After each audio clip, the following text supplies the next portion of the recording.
The afternoon sun streamed through the tall windows of the Riverside Concert Hall, catching dust particles dancing in the air.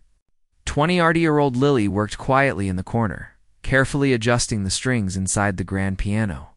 Her fingers moved with practiced precision, turning the tuning pins just slightly, listening for that perfect pitch. This was her world now. Piano tuning?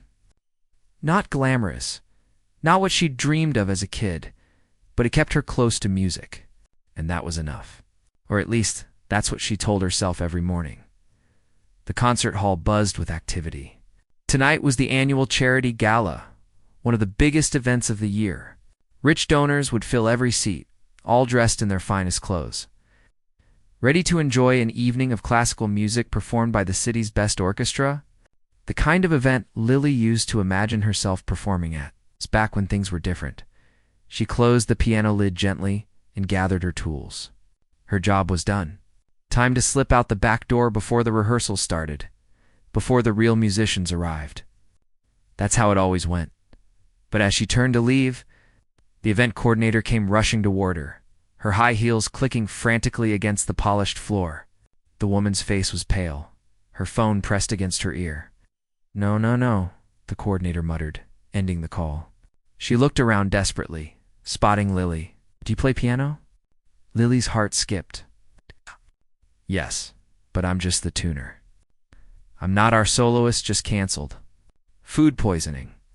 The performance is in 3 hours and we have 1,000 guests coming who paid $500 a seat. The coordinator's voice cracked with panic. I need someone who can play Rachmaninoff's Piano Concerto. Please tell me you know it. The world seemed to slow down. Rachmaninoff's Second Piano Concerto. Lily knew every note, every pause, every emotion woven into that piece. She'd been playing it in her tiny apartment for years, when no one could hear, when no one could judge. I know it, Lily heard herself say. I've been practicing it. The coordinator grabbed her shoulders. You're an angel. Please, I'm begging you. Just this once. We'll pay you, of course. We just need someone to fill the spot. Before Lily could think it through, before doubt could creep in, she nodded. The coordinator hugged her and rushed off to handle the next crisis, leaving Lily standing alone in the vast hall, wondering what she'd just agreed to. 2 hours later, Lily stood backstage in a simple black dress someone had found for her. Her hands were shaking. She could hear the orchestra warming up, the scattered notes blending into organized chaos. Through a gap in the curtain, she saw the seats filling up with well-dressed people, chatting and laughing, completely unaware that their scheduled performer had been replaced by someone they'd never heard of. The orchestra's music director, Daniel Wright, walked past her, then stopped. He was in his 50s, with silver hair and a reputation for being brilliant but demanding.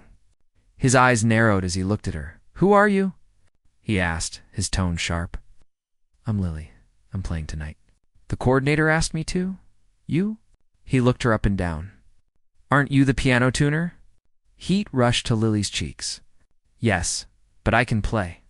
I know the piece very well, and Daniel laughed. Not a kind laugh. A mocking one that made several nearby musicians turn to look. The piano tuner is going to perform Rachmaninoff? At our charity gala? This is unbelievable. One of the violinists, a woman with perfect posture and an expensive-looking dress, whispered something to her stand partner. They both smirked. Do you have any idea how difficult that piece is? Daniel continued, his voice growing louder. This isn't some practice session in your living room. This is a professional stage. We have donors out there, critics, people who actually understand classical music. Lily's throat tightened.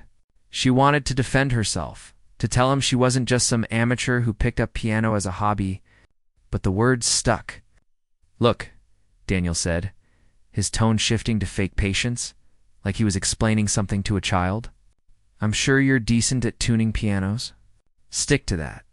We'll figure something else out. Maybe play some recorded music. It's better than embarrassing ourselves. The coordinator already announced me, Lily said quietly, finding her voice. People are expecting a live performance. Daniel's jaw tightened.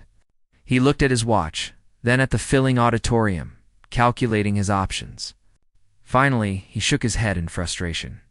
Fine. But don't blame me when this turns into a disaster. Just try not to mess up too badly. And for heaven's sake, at least make sure the piano is properly tuned before you embarrass yourself on it." Several orchestra members chuckled at his joke. Lily stood there feeling smaller with each passing second. She'd faced rejection before, had people doubt her before, but this felt different.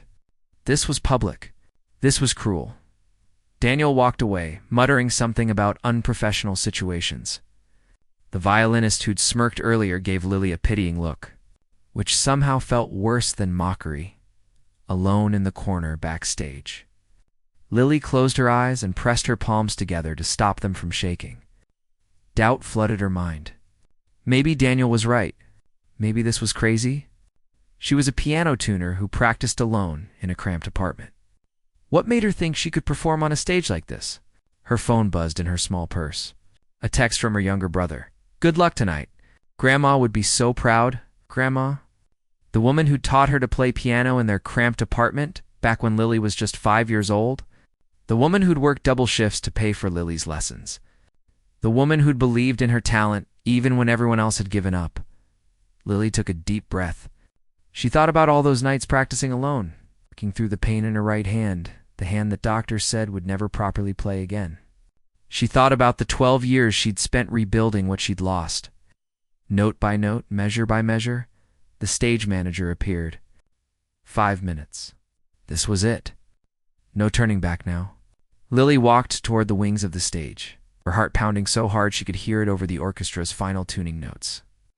Through the curtain, she could see the piano waiting under the spotlight, its black surface gleaming. Daniel took his position at the conductor's podium. He glanced back at her one more time, his expression making it clear he expected failure. The house lights dimmed. The audience settled into their seats. Lily could hear programs rustling, a few coughs. The scrape of chair legs the stage manager gave, heard the signal. Lily stepped out into the light. The walk to the piano felt like miles. Every eye in the hall followed her. She heard confused whispers. Who was this woman? Where was the scheduled performer? She sat down at the bench, adjusted it slightly, her hands hovering above the keys in the audience. A man in an expensive suit whispered to his wife, "I've never heard of her." Daniel raised his baton, his face set in resigned disappointment. He'd chosen a tempo slightly faster than traditional. Whether intentionally to challenge her, or simply out of spite, Lily couldn't tell. She looked down at the keys. Those familiar black and white friends who'd been with her through everything. Her right hand trembled slightly, the old injury making itself known, reminding her of everything she'd overcome to get to this moment. The hall fell completely silent. Lily took one final breath, closed her eyes for just a second, and remembered why she'd fallen in love with music in the first place. Then her hands came down, and everything changed. The first notes rang out clear and strong. Lily's fingers moved across the keys with a confidence that surprised even her. The opening melody of Rachmaninoff's concerto filled the concert hall. Rich and powerful, exactly as it should sound. But to understand this moment, to really understand what was happening on that stage, you'd have to go back. Back 13 years, to a completely different version of Lily. Back then, she was 15 years old, and everyone called her a prodigy. Music magazines wrote articles about her. Competition judges stood up and applauded. Other pianists twice her age would stop and listen when she played, shaking their heads in amazement at how someone so young could make a piano sing like that. It had all started with her grandmother in their small apartment in San Francisco's Chinatown. They didn't have much money. Her grandmother cleaned offices at night and worked in a bakery during the day. But somehow, she'd saved enough to buy an old upright piano from a yard sale. "Music is the one thing nobody can take from you," her grandmother used to say in Mandarin. Her weathered hands guiding young Lily's small fingers over the keys. You carry it inside your heart forever. Lily had taken to piano like she'd been born for it. By age 7, she was playing pieces that most teenagers struggled with. By 10, she'd won her first major competition. By 12, she'd performed at Carnegie Hall. The classical music world had embraced her. Full scholarship to the prestigious San Francisco Conservatory, private lessons with world-renowned teachers. invitations to perform across the country. Her face appeared in classical music publications, with headlines like "The Next Great Pianist" and "A Star is Born." Her grandmother would sit in the audience at every performance, tears streaming down her face, watching her granddaughter achieve dreams she'd never dared to have for herself. Then came the competition in Vienna, the International Young Musicians Competition, one of the most prestigious events in the classical music world. 15-year-old Lily had been chosen to represent the United States. She'd prepared for months, perfecting every note, every dynamic, every emotional nuance. The piece she'd chosen: Rachmaninoff's Piano Concerto. No. 2. The same piece she was playing right now. 13 years later, in front of people who had no idea who she really was. In Vienna, she'd walked onto that stage terrified but determined. The orchestra behind her, the judges in front of her, an audience full of the world's most educated classical music lovers. She'd played like her life depended on it, pouring everything she had into those keys. When she finished, the silence had lasted for what felt like forever. Then the entire hall erupted. Standing ovation, judges wiping tears from their eyes. She'd won first place, beating out competitors from 30 different countries. One of the judges that day had been Daniel Wright, the same man now conducting the orchestra behind her, the same man who'd mocked her just hours ago. He'd been younger then, building his reputation, and he'd praised her performance as once-in-a-generation talent. After Vienna, Lily's future seemed set. Juilliard was waiting. Concert tours were being planned. Recording contracts were being discussed. At 15, she was on top of the world. Then, 3 months later, everything fell apart. It was a Saturday evening. Lily and her grandmother were driving home from a lesson with her piano teacher. They were laughing about something, probably some silly joke her grandmother had made. The light was green. They drove through the intersection. The truck ran the red light going 50 miles an hour. Lily woke up in the hospital 4 days later. Her grandmother hadn't made it past the first night. And Lily's right hand, her precious right hand that had created such beautiful music, was shattered, crushed. 3 surgeries couldn't fix all the damage. The doctors were gentle but honest. "You'll regain most of the function," they said. "You'll be able to write, to do normal daily activities. But the kind of precision and control needed for professional piano performance, that's not realistic. We're sorry." Just like that, at 16 years old, Lily lost everything. Her grandmother, her career, her identity, her future, everything she'd worked for since she was 5 years old, gone in one terrible moment. The classical music world moved on quickly. They always did. There was always another young prodigy, another talented musician to celebrate. Lily's scholarship was quietly given to someone else. The planned concerts were canceled. The recording contracts evaporated. Within 6 months, it was like she'd never existed. Lily spent the next year in physical therapy, slowly learning to use her hand again. But it wasn't the same. Her fingers were stiff. They didn't respond the way they used to. When she tried to play, the music came out clumsy and wrong, nothing like before. She gave up. Sold her piano. Stopped listening to classical music entirely because it hurt too much. Moved to a different city where nobody knew her story. Got a regular job at a coffee shop, then a bookstore, trying to figure out who she was without music. But music has a way of calling you back. 5 years after the accident, Lily was walking past a music store and heard someone inside playing badly. Really badly. Wrong notes, terrible timing, no feeling at all. And something inside her snapped. She walked in, asked if they had any pianos for sale, and bought the cheapest upright they had. That night, in her tiny studio apartment, she sat down and tried to play. It was horrible. Her right hand couldn't do what her brain wanted it to do. She cried until she couldn't cry anymore. But the next night, she tried again. And the night after that? And the night after that, slowly, painfully, she began rebuilding her technique from nothing. She had to relearn everything like a beginner, but with the muscle memory of her former skill buried deep inside. Fighting to come back out, she practiced in secret, never telling anyone. She took a job as a piano tuner because it let her be around instruments, around music, without the pressure of performance. During the day, she'd tune pianos for orchestras and concert halls. At night, she'd practice alone. It took 7 years of this secret practice before she felt like she could really play again.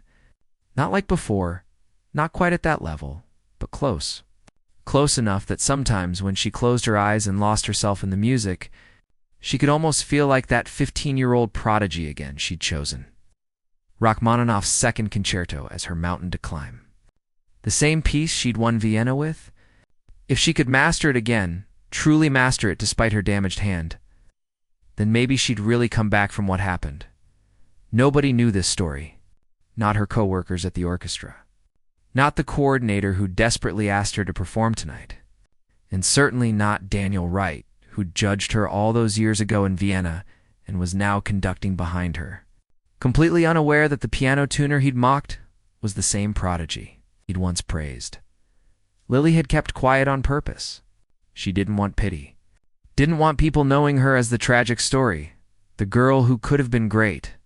She wanted to be judged only on what she could do now in this moment. With this damaged hand and this rebuilt technique, and now here she was, on stage, playing the piece that had once made her famous and had later become her private challenge, her secret goal, her way back to herself. The first movement was building now. The orchestra swelling behind her, the melody climbing higher and higher. Her right hand was keeping up, doing things the doctors said it would never do again. The pain was there, dull and familiar. But she'd learned to play through it. In the audience, people were leaning forward in their seats. This wasn't what they'd expected from a last-minute replacement. This wasn't amateur hour. This was something special, and Daniel Wright, standing at the podium, was beginning to realize that something wasn't adding up. The way she played certain passages, the specific interpretations she chose, the maturity in her performance. This wasn't just someone who'd practiced in their apartment. This was someone who'd been trained at the highest level. His mind started reaching back, trying to place her, trying to remember where he'd heard playing like this before. The second movement began, and the entire atmosphere in the concert hall shifted. If the first movement had been powerful and technically impressive, the second part was something else entirely. This was pure emotion, raw and honest, flowing from Lily's fingers like she was telling a story only she knew. The melody was gentle now, almost fragile. Soft notes that seemed to float in the air, each one placed with such careful intention that you could hear people in the audience holding their breath, afraid to break the spell. Lily's eyes were closed. She wasn't reading music. She didn't need to. Every note of this piece was burned into her memory, into her soul. She'd lived with this concerto for 13 years, through triumph and tragedy, through loss and slow, painful recovery. As her fingers moved across the keys, she thought about her grandmother. The way she used to hum along whenever Lily practiced. The way she'd close her eyes and sway slightly, completely lost in the music, even though she'd heard the same pieces hundreds of times. The way she'd say "beautiful, my little bird" in Mandarin after every practice session, whether it had gone well or not. This movement, this slow, heartbreaking section of Rachmaninoff's concerto, had become Lily's way of talking to her grandmother. Every time she played it alone in her apartment, it felt like a conversation. Like she was saying all the things she never got to say after the accident. I miss you. I'm sorry I couldn't save you. I'm trying to find my way back. Can you hear me? In the third row, an elderly woman pulled a tissue from her purse, dabbing at her eyes. She didn't even know why she was crying. The music just reached inside her chest and pulled something loose. 2 rows behind her, a man who'd come to the gala mostly to network and be seen, had completely forgotten about checking his phone. He sat perfectly still, transfixed. The orchestra played softly behind Lily, supporting her, but never overwhelming her. The musicians had stopped thinking about this as just another performance. Something special was happening, and they all felt it. The cellist, a serious man in his 40s who'd played this concerto 100 times, found himself watching Lily's hands with genuine curiosity. The way she handled the delicate passages, the subtle dynamics, the breathing room she gave each phrase. This wasn't textbook playing. This was lived experience translated into sound. Daniel Wright's baton moved almost automatically now. He knew this piece by heart, could conduct it in his sleep. But he kept glancing at Lily, his forehead creased with confusion and something else. Recognition? No, that wasn't quite right. More like a nagging feeling that he was missing something obvious. The way she shaped certain phrases was familiar. Very familiar. He'd heard someone play it exactly like this before, years ago. But where, when? His mind kept circling back to that competition in Vienna. He'd been a judge, still building his reputation in the classical music world. There'd been dozens of talented young musicians that year, but one had stood out. A young girl, maybe 14 or 15, with an old soul and extraordinary technical ability. What was her name? He tried to remember, but it had been so long and he'd judged so many competitions since then. The girl had played Rachmaninoff. This exact piece. And she'd interpreted it in a very specific way, making choices that were unconventional but brilliant. Choices that had made the other judges sit up and take notice. Daniel's eyes widened slightly. The way Lily had just played that particular passage, that subtle rubato, that gentle emphasis on the inner voice, it was identical. Exactly the same as that young prodigy from Vienna, but that was impossible. That girl had won the competition and gone on to great things. Or at least, that's what should have happened. Now that he thought about it, he'd never heard of her again after that year. She'd just vanished from the classical music scene. He looked at Lily with new eyes. Really looked at her, trying to see past the simple black dress and the nervous energy, trying to remember a 15-year-old face from 13 years ago. Could it be? On stage, Lily transitioned into a more complex section. Her right hand had to stretch across the keys, fingers flying in rapid patterns that required perfect precision. This was where the injury usually made itself known. Where the old nerve damage would send shooting pains up her forearm, the pain came right on schedule. Sharp and insistent, like fire spreading through her muscles. But Lily had learned to breathe through it, to keep playing, even when her hands screamed at her to stop. She'd practiced this exact passage thousands of times, training her damaged nerves to keep firing even when they wanted to quit. Her face remained calm, serene, even, but if you looked closely, you could see the tiny crease between her eyebrows, the slight tension in her jaw. The only outward signs of the battle happening inside her body, the violinist who'd smirked at her. Earlier wasn't smirking anymore. She was staring at Lily with her mouth slightly open, her own violin forgotten in her lap during this orchestral break. She'd studied at Juilliard, had worked her entire life to earn a chair in this orchestra, and she'd never heard anyone play with this kind of depth in the audience. A music critic from the city's major newspaper had his phone out, not to check messages, but to record notes. He was already composing the review in his head. Unknown pianist delivers stunning performance. Mystery soloist captivates audience. He'd need to find out who she was, get her full story. The second movement was reaching its emotional peak now. The melody climbed higher, the orchestra swelling behind it, and Lily poured everything into these final phrases. All the grief, all the loss, all the years of lonely practice in a small apartment.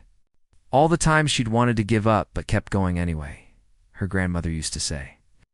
That real music wasn't about playing the right notes at the right time.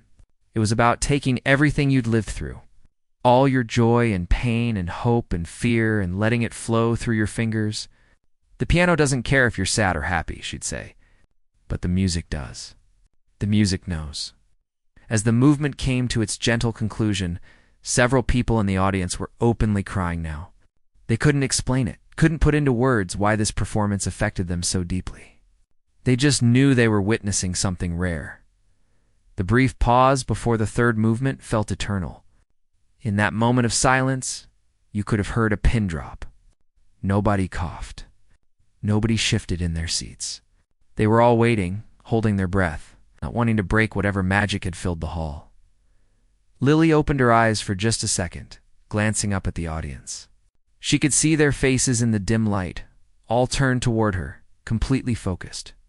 For the first time since stepping on stage, she felt something other than fear. She felt alive. She felt like herself again. Not the broken version who'd hidden away for years. Not the tragic story of what could have been. But the real Lily, the one who'd fallen in love with music as a little girl, the one who'd never truly stopped being a pianist even when everyone said her career was over. This was why she'd spent 7 years rebuilding her technique in secret. This was why she'd endured the pain, the frustration, the countless nights when her hand refused to cooperate. For this moment, for the chance to speak through music again, to connect with people the way only live performance could, Daniel had stopped conducting.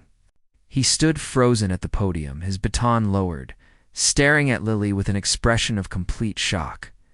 His mind had finally made the connection. Finally remembered where he'd seen this exact interpretation, this specific genius, the prodigy from Vienna, the girl who'd won first place and then disappeared, the one everyone had wondered about for years. What happened to her? Where did she go? Why did we never hear from her again? She was right here. She'd been here all along, tuning pianos, visible to the very people who should have recognized her talent. The third movement was about to begin. The exciting finale, the part that would require every ounce of technical skill and physical endurance Lily had. Her right hand was already aching from the previous movements, the old injury making itself known. But she didn't care. Not anymore. She'd come this far. She'd already proven to herself what she could do. Now she was going to finish this? Finish it the way she'd always imagined? The way her 15-year-old self had finished it in Vienna? La.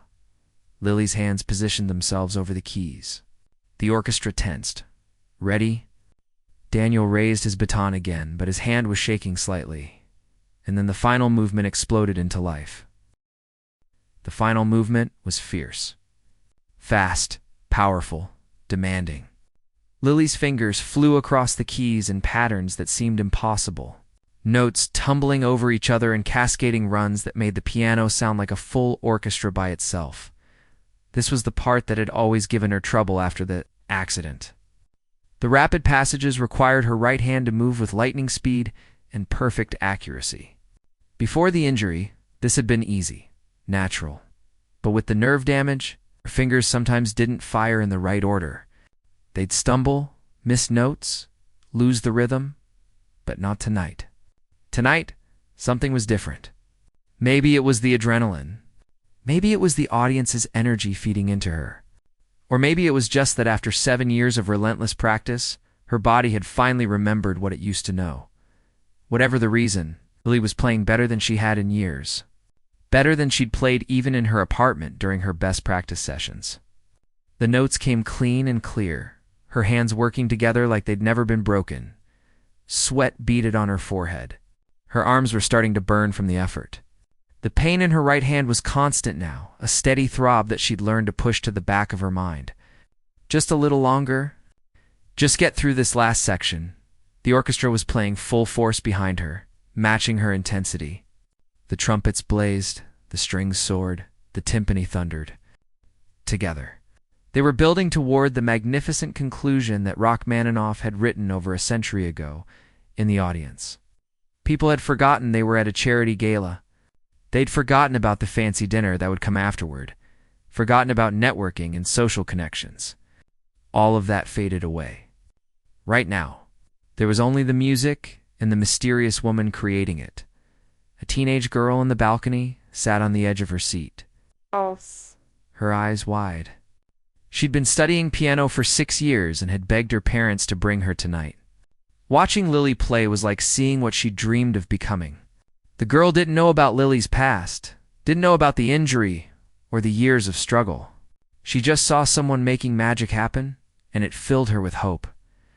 Daniel conducted mechanically, his mind racing. The more he watched Lily play, the more certain he became. The memories were flooding back now, getting clearer. That competition in Vienna, the young girl who'd commanded the stage with a presence far beyond her years, he remembered how the judges had debated after her performance. Some thought she was too young to truly understand Rachmaninoff's deeper meanings. But Daniel had argued for her. He'd said that technical perfection, combined with raw emotion, was rare at any age. And this girl had both. She'd won unanimously. He remembered shaking her hand afterward, Remembered her grandmother standing proudly in the background, tears streaming down her weathered face. And then nothing. She'd vanished. Daniel had asked colleagues about her over the years, curious about what happened to that extraordinary talent. Nobody knew. It was like she'd fallen off the face of the earth. Now here she was, calling herself a piano tuner, playing in a simple black dress that probably cost less than what the women in the front row had paid for their shoes. How had this happened? What had gone so wrong that a prodigy ended up invisible, unrecognized, tuning other people's instruments? His heart sank as he began to understand. Life had happened. The classical music world could be brutal, unforgiving. If you disappeared for any reason, sickness, injury, family tragedy, the world moved on without you. There was always another young talent ready to take your place. The realization made him feel sick. How many times had he walked past her in this very concert hall, not giving her a second glance? How many times had she tuned the piano while he rehearsed, invisible to him and everyone else? And just hours ago, he'd mocked her, belittled her, laughed at the idea that a piano tuner could perform on this stage. Shame burned through him hotter than any spotlight. On stage, Lily was approaching the most difficult section of the entire concerto. A passage where both hands had to play rapid, complex patterns simultaneously while maintaining perfect clarity. It lasted only about 30 seconds. But those 30 seconds had haunted her dreams for years. Before the accident, she could play it with her eyes closed. After the accident, she'd spent months just trying to get through it without stopping. Even now, after all her practice, this section was never guaranteed. Some nights it worked. Some nights it didn't. The passage arrived. Lily took a fraction of a second to breathe, and then she dove in. Her hands became a blur of motion. Left hand jumping across the lower register, right hand dancing in the upper keys. Both moving in intricate patterns that interlocked like gears in a clock. The sound was incredible. A waterfall of notes that somehow stayed organized, musical, purposeful. The orchestra members playing during this section had to focus on their own parts. But those who had a rest couldn't help but watch. The principal cellist actually lost his place for a moment, so transfixed by what he was seeing that he forgot to count his measures. 15 seconds into the passage, Lily felt her right hand start to cramp. The muscles were seizing, sending sharp jolts of pain up to her elbow. Not now. Please, not now. She pushed harder, forced her fingers to keep moving. Mind over matter. Will over weakness? She'd come too far to fail in the last minutes. 20 seconds. Her vision blurred slightly from the effort. She could taste copper in her mouth from biting the inside of her cheek. 20-5 seconds. Almost there. Just a few more measures. 30 seconds. She made it through. The passage was done, and she hadn't missed a single note. Relief flooded through her, but there was no time to celebrate. The concerto was building to its final climax now. The biggest, loudest, most triumphant section, where the piano and orchestra came together in one massive sound. This was it. The moment everything had been building toward. Not just in this performance, but in the 7 years since she'd bought that cheap, upright piano and decided to fight her way back. Lily threw everything she had left into these final measures. Her arms were screaming. Her right hand felt like it was on fire, but she didn't hold back. She played with the same fearless passion she'd had at 15. Before tragedy had taught her that everything could be taken away in an instant, the orchestra swelled behind her, every musician now giving their absolute best. They'd started this performance thinking they were accompanying an amateur. Now they were racing to keep up with someone who was elevating them all. The music climbed higher and higher, louder and louder. The entire concert hall seemed to vibrate with the sound. Lily stood slightly from the bench, putting her full weight behind the massive chords that thundered from the piano. And then, with one final crushing chord that seemed to shake the walls, it was over. Silence complete. Total silence. Lily's hands remained on the keys. Her chest heaving, her whole body trembling from exhaustion. She couldn't quite believe she'd made it through. For a moment, she wondered if she'd passed out and dreamed the whole thing. Then the audience exploded. It started with one person in the back, and spread like wildfire. People leaping to their feet, applauding so hard their hands hurt. Shouts of bravo echoed from the balcony. The critic in the fifth row was clapping above his head, his professional detachment completely abandoned. The teenage girl in the balcony was crying, clapping until her palms were red. The elderly woman in the third row was standing with her hand over her heart, tears flowing freely.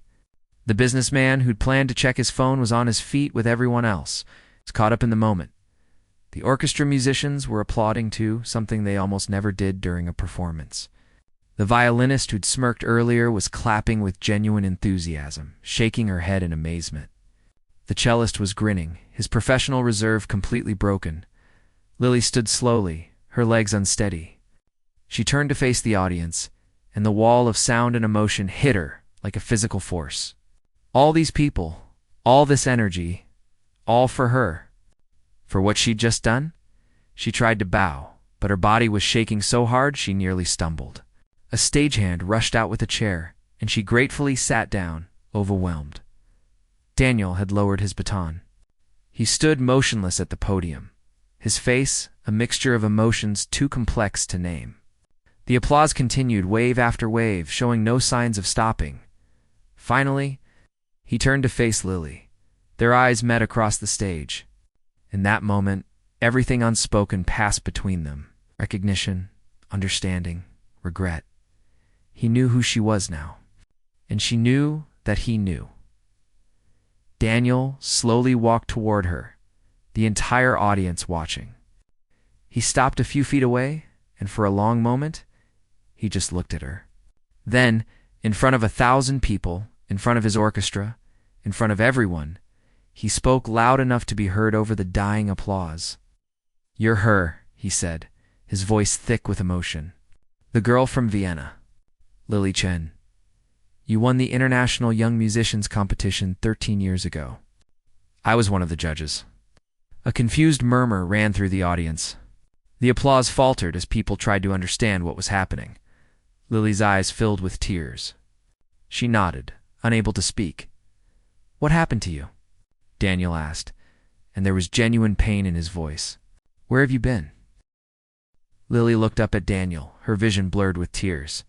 The entire concert hall had gone quiet, everyone leaning forward to hear what would happen next. 1,000 faces watching, waiting for an explanation that would make sense of what they'd just witnessed. She took a shaky breath. Her voice came out soft at first, barely above a whisper. "There was an accident," she said.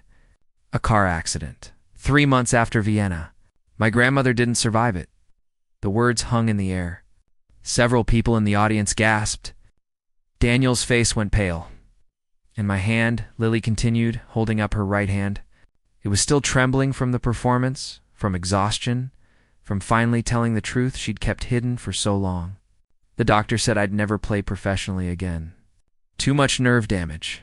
Too much loss of fine motor control." She looked out at the audience. At all those well-dressed people who'd paid good money for an evening of entertainment and instead got a real, raw piece of someone's life. So I disappeared. Lost my scholarship. Lost my career. Lost everything, really. For a long time, I couldn't even listen to music without falling apart. The teenage girl in the balcony had her hand over her mouth, tears streaming down her face. This wasn't the fairy tale story she'd imagined.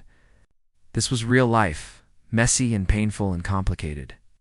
"But I couldn't stay away forever," Lily said, her voice getting stronger. "Music was the only language I really knew how to speak.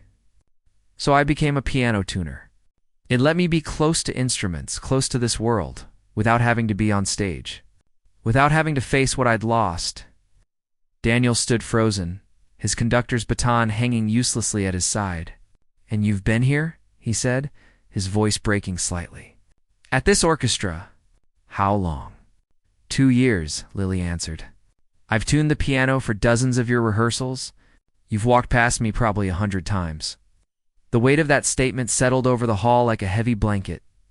The invisible people who keep the music world running, the technicians, the tuners, the stage crew, how often did anyone really see them? Daniel closed his eyes for a moment, and when he opened them, they were wet. "I'm so sorry," he said, loud enough for everyone to hear. For what happened to you?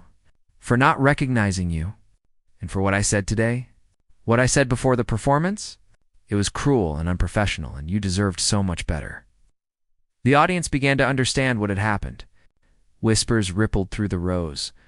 The famous conductor had mocked her, had dismissed her, had laughed at the idea that she could perform, and then she'd proven him wrong in the most spectacular way possible.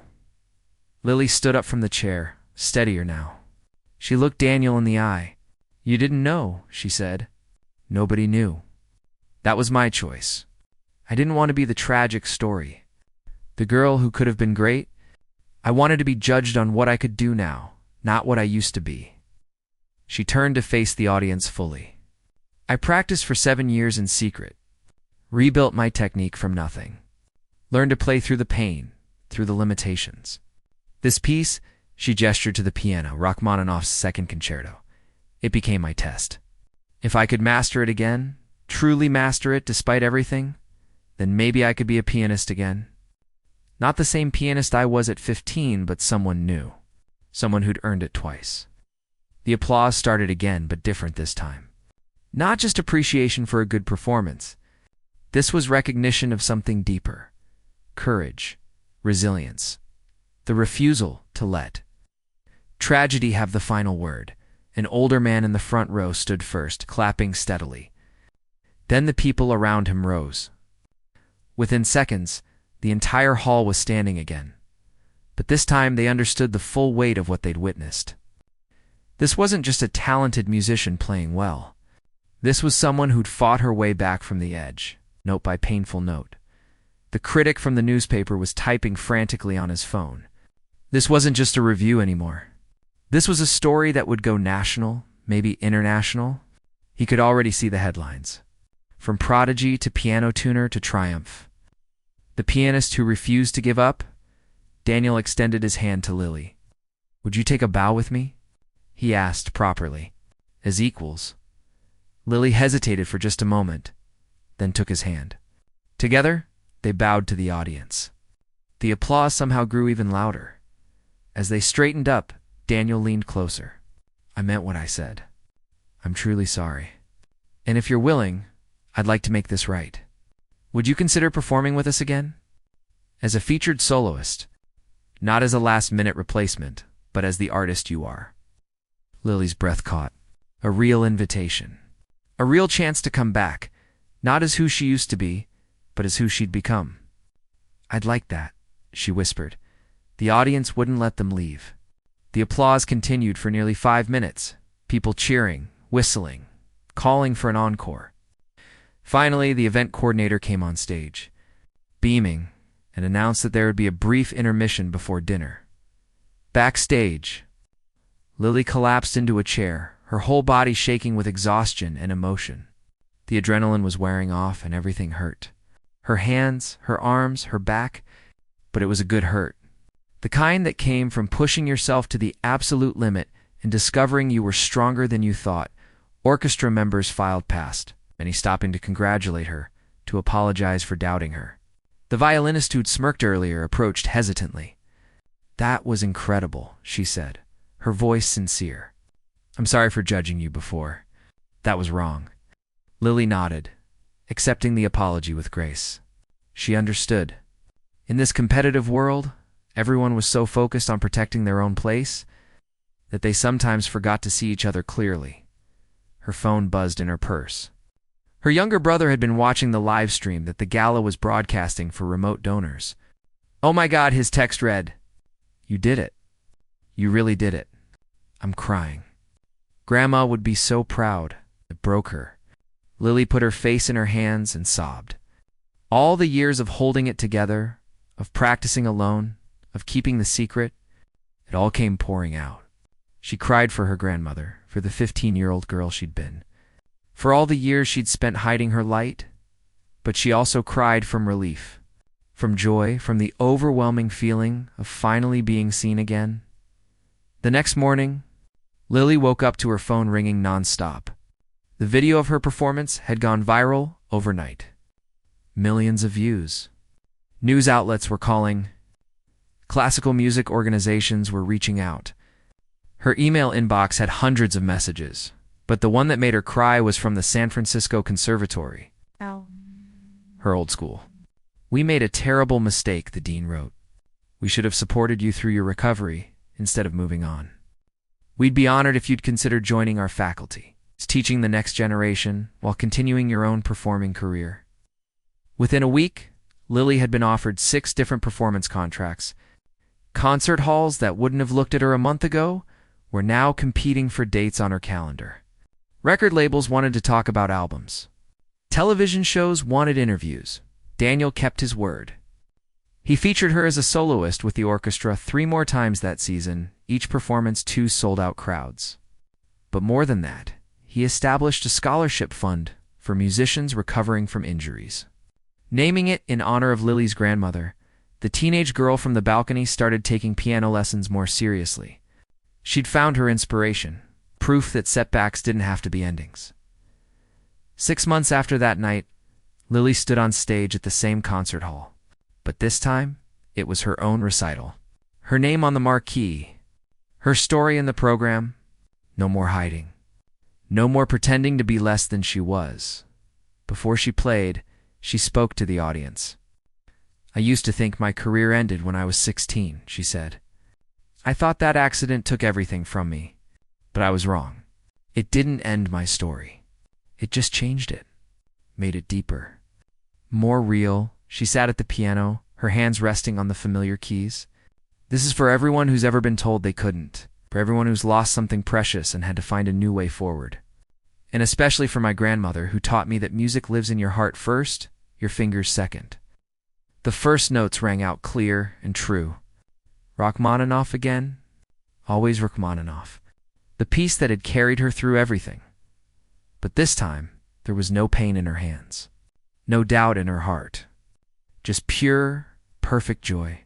She was home, and sometimes, Lily thought as her fingers danced across the keys, sometimes the second chapter of your life is even better than the first, because you had to fight for it. Because you earned every single note. The music swelled, filling the hall, filling her heart, proving that some dreams don't die. They just wait, patient and quiet, until you're strong enough to reach for them again.